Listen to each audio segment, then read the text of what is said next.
இப்போ summer tip நிறைய கொடுத்துட்டே இருக்கணும்.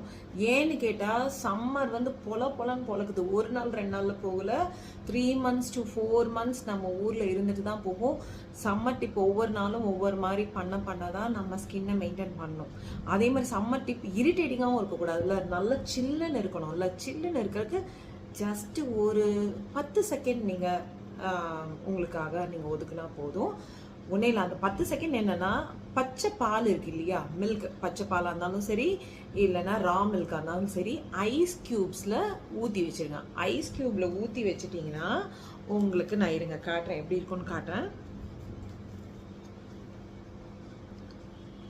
ஐஸ் க்யூப்ஸில் அதாவது அந்த நம்ம ட்ரே இருக்குல்ல, அந்த ட்ரேயில் அந்த பால் இப்படி ஊற்றி வச்சுட்டா இந்த மாதிரி க்யூப் மாதிரி வந்துடும். இந்த க்யூபை என்ன பண்ணணும் அப்படின்னா, நீங்கள் வெளியே போயிட்டு வரீங்க இல்லையா, எங்கேயாவது ஷாப்பிங் போயிட்டோ இல்லை வேலைக்கு போயிட்டோ எங்கேயாவது போயிட்டு வரப்போ அப்படியே ரொம்ப எரியும், ஃபேஸ் எல்லாம் பார்த்தீங்கன்னா எரியும். ஸோ நம்ம என்ன பண்ணலாம்னா, இந்த ஐஸ் க்யூபை காலையிலேயே போட்டு வச்சுட்டு போயிட்டீங்கன்னா பாருங்கள் உருகுது பயங்கரமாக. இதை வந்து இந்த மாதிரி ஜஸ்ட் இப்படி தேய்ங்க பாருங்கள், பால் சில்லுன்னு இருக்கும். அதே சமயம் நல்ல மாய்ஸ்சரைசர். இது பார்த்தீங்கன்னா உங்கள் ஸ்கின்னை வந்து ட்ரையே ஆக்காது, அட்டகாசமாக நல்லா பாருங்க, அப்படியே சில்லுன்னு இருக்குது. வாசனையாக இருக்கும். பால் வாசனை பிடிக்காதவங்களுக்கு கொஞ்சம் கஷ்டம்தான், பட் சூப்பராக இருக்கும். இது வந்து என்னென்னா ஸ்கின்னை வந்து ட்ரை பண்ணாது.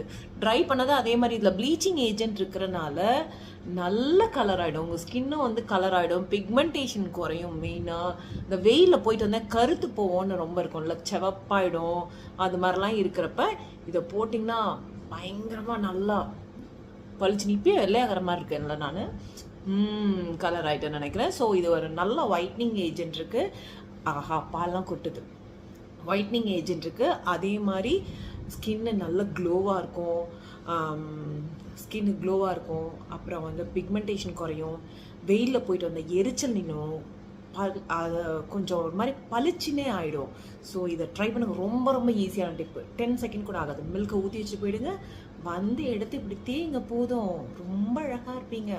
நான் வந்து காட்டுறேன் உங்களுக்கு எப்படி இருக்கேன்ட்டு. நல்லா பாலாபிஷேகம் பண்ண மாதிரி ஆயிடுச்சு ஃபேஸு. ஆனால் ரொம்ப நல்லாச்சு. என்னோட மேக்கப் தான் போயிடுச்சு, பட் வந்து ரொம்ப அப்படியே சில்லுன்னு இருக்குது. இப்போ கூட அப்படியே சில்லுன்னு நல்லா இருக்குது. ஸோ ட்ரை பண்ணி பார்த்துட்டு எனக்கு எப்படி இருக்குன்னு ஃபீட்பேக் கண்டிப்பாக கொடுக்கணும். ஓகேவா? தேங்க்யூ, பாய்.